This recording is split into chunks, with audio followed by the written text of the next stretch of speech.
안녕하세요. 혹시 남들 따라서 뭔가를 결정했다가 나중에 내가 대체 왜 그랬지? 하고 후회해 본 적 없으신가요?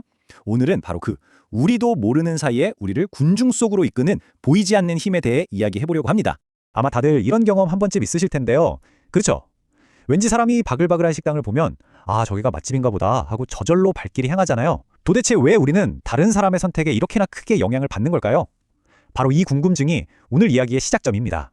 자, 그럼 우리도 모르는 사이에 우리의 행동을 조종하는 그 보이지 않는 힘의 정체를 한번 파헤쳐 볼까요? 그 힘의 정체는 바로 사회적 증거입니다. 말이 조금 어렵게 들릴 수도 있는데 아주 간단해요. 확신이 없을 때 남들 하는 대로만 하면 중간은 가겠지 하고 생각하는 바로 그 심리입니다.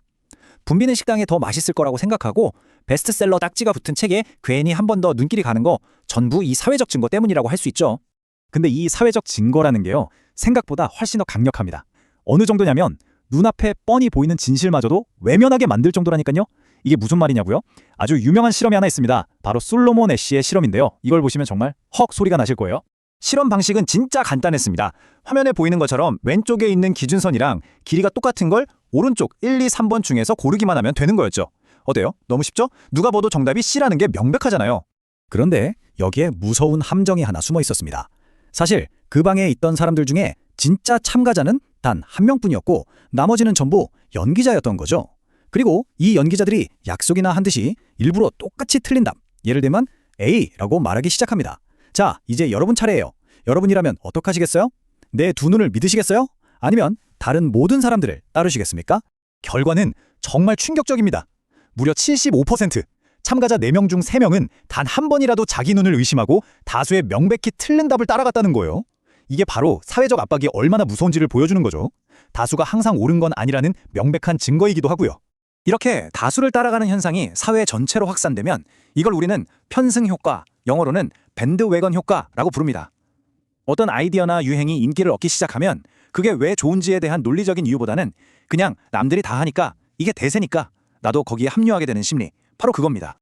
아니 근데 우리는 도대체 왜 이러는 걸까요? 왜 이렇게 남들 눈치를 보고 군중의 흐름에 몸을 맡기려는 걸까요? 그 뿌리 깊은 이유를 좀 더 들여다보겠습니다. 전문가들은 크게 두 가지 핵심적인 욕구 때문이라고 설명해요. 첫째는 소속되고 싶은 욕구입니다. 쉽게 말해서 왕따 당하기 싫은 거죠. 그룹에서 튕겨나가는 건 우리에게 본능적인 공포거든요. 그래서 다른 사람들과 비슷하게 행동하면서 안정감을 느끼는 겁니다.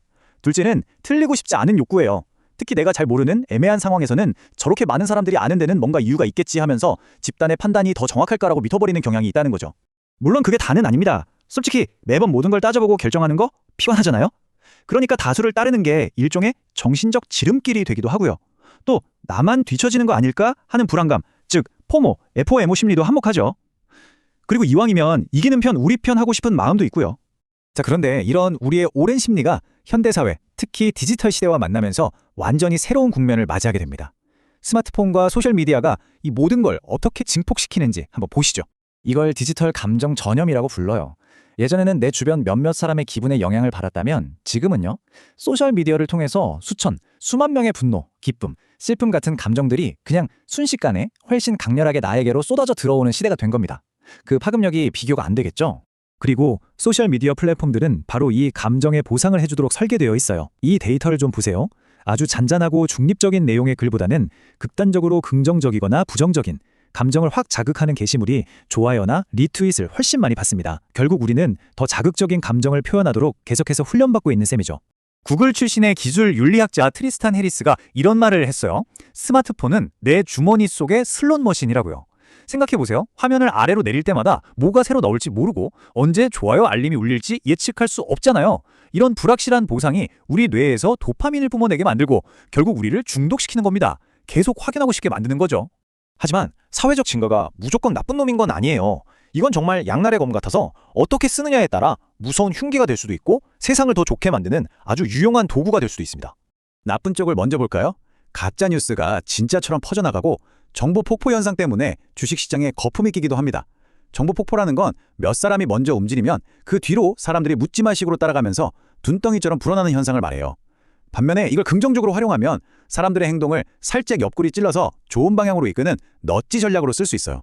예를 들어 호텔에 저희 호텔을 이용하는 손님 10분 중 8분은 수건을 재사용합니다 라는 문구 하나만 붙여놔도 수건 재사용률이 확 올라가는 것처럼요. 근데 이 넛지를 잘못 쓰면 완전 역효과가 날 수도 있습니다. 애리조나의 한 국립공원에서 여기서 나무 화석 훔쳐가는 방문객들이 많습니다 라는 팻말을 세웠더니 어떻게 됐을까요?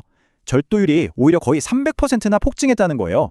아, 남들도 다 훔쳐가네? 그럼 나도 괜찮겠지 하는 심리를 자극한 거죠. 여기서 얻을 교훈은 명확합니다. 부정적인 행동이 일반적이라고 말할 게 아니라 우리가 원하는 긍정적인 행동을 강조해야 한다는 거죠. 자, 그럼 이제 가장 중요한 질문으로 넘어가 보겠습니다. 이 거대한 군중의 압력 속에서 우리는 어떻게 하면 휩쓸리지 않고 현명한 개인으로 살아갈 수 있을까요? 몇 가지 구체적인 방법이 있어요. 첫째, 뭔가 결정하기 전에 딱 10초만 멈춰서 스스로에게 물어보는 거예요. 이거 내가 진짜 원해서 하는 건가? 아니면 그냥 남들 따라 하는 건가? 하고요. 둘째, 일부러라도 나와 다른 의견을 찾아보는 노력이 필요합니다. 내 생각과 비슷한 것만 보여주는 에코챔버에서 용감하게 걸어 나와야 해요. 셋째, 아까 그 애쉬 실험 기억나시죠? 75%가 동조했지만 꿋꿋이 자기 소신을 지킨 25%도 있었다는 사실을 잊지 마세요. 우리 안에도 그 힘이 있습니다. 마지막으로 온라인 쇼핑할 때 가짜 사회적 증거를 조심하세요. 다들 비슷한 말투로 칭찬만 늘어놓거나 갑자기 리뷰가 확 늘어난 상품은 일단 의심해보는 게 좋습니다. 재밌는 건 사람 심리가 참 이중적이라서 군중을 따르려는 마음과 정반대의 심리도 있다는 거예요. 바로 역편승 효과라고 하는데요. 너무 흔해지면 오히려 싫어 하는 마음이죠. 남들과는 다르고 싶은, 나만의 개성을 지키고 싶은 욕구도 우리를 움직이는 아주 강력한 힘이라는 뜻입니다. 오늘 우리는 군중 심리의 A부터 Z까지 쭉 훑어봤습니다. 이제 여러분이 무언가를 결정해야 하는 다음 순간이 온다면 이 질문을 꼭 한번 던져보셨으면 좋겠습니다. 이 결정 정말 나의 것입니까? 아니면 군중의 것입니까? 그 선택이 온전히 여러 번 자신의 것이 되기를 바라면서 오늘 이야기는 여기서 마치겠습니다.